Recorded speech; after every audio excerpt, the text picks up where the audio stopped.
Par ces gestes simples, le chef des cantons Yaoulé et le sous-préfet des Bois-Flés arrêtent les signaux analogiques des RTU1, RTU2 au centre émetteur de l'Otanzia.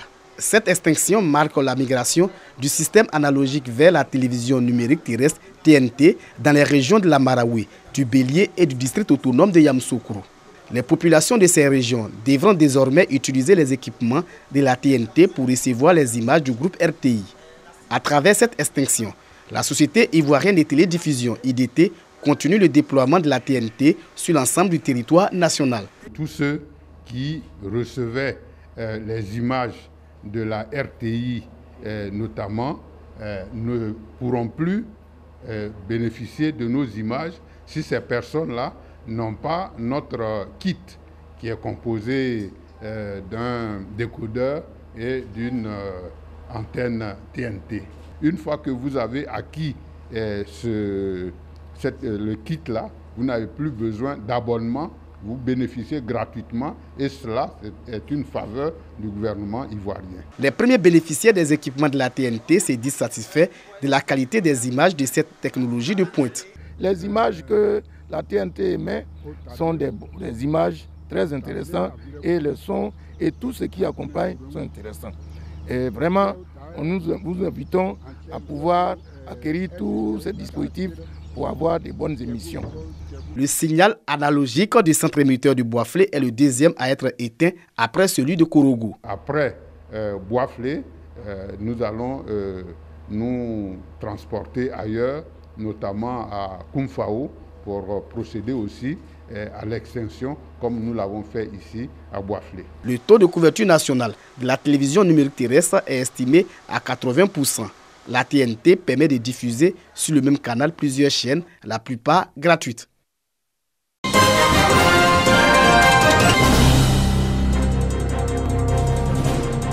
De la culture à l'agriculture en passant par les routes, l'éducation, la santé, l'emploi jeune, les activités génératrices de revenus, bref, les actions à mener par les services publics en cette année 2021 pour booster le développement et le bien-être dans le département de Katioula, consigné dans ce document. C'est le fruit de l'atelier de février dernier sur l'action administrative, une sorte de séminaire gouvernemental. Le séminaire de l'action administrative ici est la réplique locale du séminaire gouvernemental.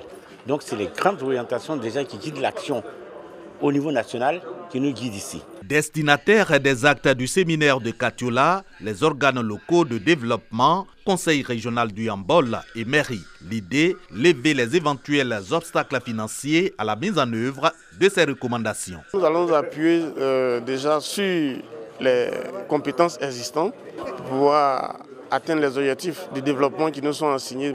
Les différents services auront à nous solliciter et la mairie est prête à leur venir en aide, à les épauler. Dans tous les cas, un arrêté préfectoral crée et met en place un comité de suivi des actes du séminaire de Katioula. Sa mission, faire aboutir ces recommandations. Le plus important déjà, c'est les populations. Est-ce qu'elles sont satisfaites? Sinon, comment réorienter les actions? On ne parle pas vraiment des sanctions dans l'immédiat. Il faut voir la part des responsabilités de chacun et puis réorienter les actions. Rendez-vous donc en 2022 pour juger de l'impact du premier séminaire gouvernemental à l'échelle locale sur le développement et l'épanouissement des populations de Katioula.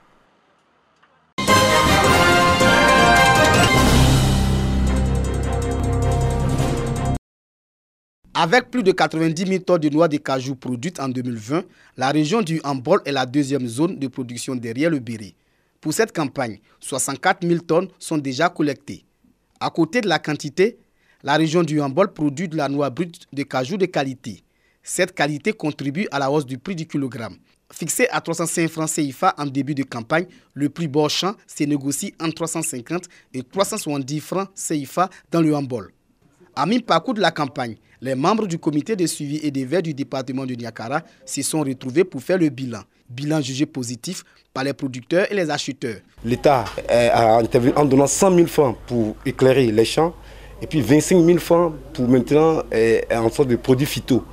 Donc vraiment ça fait accroître la production, ça a changé la qualité de l'onacade Donc vraiment, je tenais à remercier l'État de Côte d'Ivoire. Le déchargement est rapide, le paiement est rapide et les financements viennent. Donc ça veut dire que le gouvernement a fait un travail de bon. Nous avons commencé le produit ici à 305 francs, comme le gouvernement l'a indiqué. Mais présentement, nous sommes à 350. Ce prix est dû par rapport à la bonne qualité. Pour maintenir la quantité et la qualité, les différents acteurs ont été exhortés à redoubler d'efforts.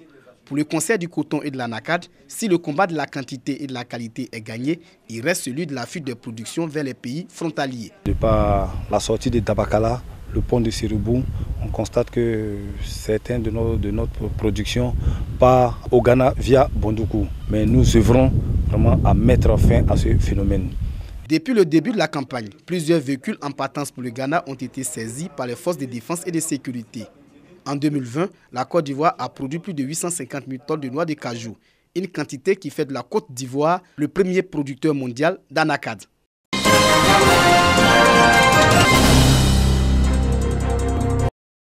À quelques encablures de Benjéville, au bord de la lagune de Brié, un village nommé Anan. Atmosphère de fête. Les populations sont mobilisées pour l'installation de leur chef de village. Le moment est solennel. Comme l'exige la tradition en pays Akan, c'est le doyen d'âge qui est chargé du rituel. À Anan, comme dans tous les villages Akan, la désignation du chef de village est l'affaire de la génération au pouvoir, les Tchagba, qui vient de succéder au Doubo. C'est un processus qui respecte la coutume et l'organisation sociale du village. Nous sommes retirés dans le bois sacré et unanimement, beaucoup de travaux ont été faits. Et c'est le seul nom qui est sorti. On a décidé de ne pas avoir 2, 3, 4 noms pour pouvoir avoir des polémiques entre nous. On a seulement décidé tout ensemble de choisir un seul nom. Et ce nom qui est sorti après plusieurs concertations, plusieurs réunions, c'est le nom de Akei Yaba Jean qui est sorti comme chef. Cette génération est venue me voir. Ils m'ont fait la proposition de leur chef. Je leur ai posé la question, séance tenante, est-ce que vous avez bien porté votre choix? Est-ce que c'est vraiment votre choix? Ils ont confirmé cela.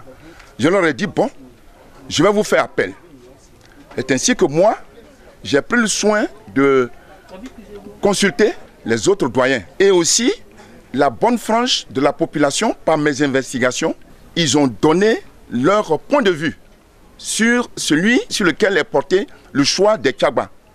Vraiment, c'est des sentiments positifs qui se dégagent dans l'ensemble. C'est ce qui m'a donné, m'a conforté, à vue de donner mon onction. Ainsi, j'ai appelé les Tchagba, j'ai dit, bon, vous êtes venus me voir la dernière fois, relativement au chef, venez, je vais vous donner ma réponse. Ils sont venus et je leur ai dit que je suis partant et que votre choix est bon. Un jour a été choisi et c'est ainsi que j'ai donné mon onction à la place publique du village au vu et su de toute la population du village d'Anna. Anna reconnaît comme chef de village Jean Aké lui-même, membre de la génération Tchagba. La transmission du pouvoir entre les deux générations, Doubo et Tchagba, s'est faite sans heurts sur fond d'alternance démocratique. Il se raconte pourtant dans le village d'Anan que certains membres de la génération Doubo ont tenté de retarder le processus de peur de rendre des comptes après 15 années de pouvoir marquées par la malgouvernance et illustrées par une mauvaise gestion du patrimoine foncier, source de conflits avec pour conséquence des palabres autour de la terre entre familles et la brisure de l'harmonie sociale. Durant 15 ans, les Doubo étaient au pouvoir au niveau d'Anna ici, mais il n'y a pas eu de bilan. Il n'y a pas eu de bilan pour dire que les Doubo, ils ont fait un bilan pour donner tout le village. Donc, si je vais voir le bilan de la gestion des Doubo, c'est un bilan qui est négatif. Aujourd'hui, c'est les terres qui sont qui est l'héritage du village. Mais les terres, on nous a laissé quoi? Ils ont tout vendu. Les Doubo qui ont géré le village qui sortent là, il ne faut pas qu'ils fassent de la rétention. Ce n'est pas un village de guerre. Qu'ils libèrent les Tchagba qui sont de leur côté, qui viennent s'adjoindre à leurs camarades de génération pour qu'ensemble ils œuvrent pour le bien-être d'Anna. Les Tchagba, pour leur part, laissent entendre qu'ils ont dû à leur corps défendant s'armer de patience, accepter des compromis et faire même des concessions pour aujourd'hui être les détenteurs du pouvoir. On note que dans l'histoire de la transmission du pouvoir d'une génération à une autre en pays Akan, 2021 aura été l'année des crises de succession. Mais qu'importe, pour les populations, il appartient au Tchagba de restaurer les valeurs démocratiques auxquelles le peuple hatchan reste attaché. Il faut que les Tchagba qui arrivent, la gestion là, il faudrait que ce soit une gestion claire, limpide, comme l'eau de roche. Nos enfants, ce sont les blessés.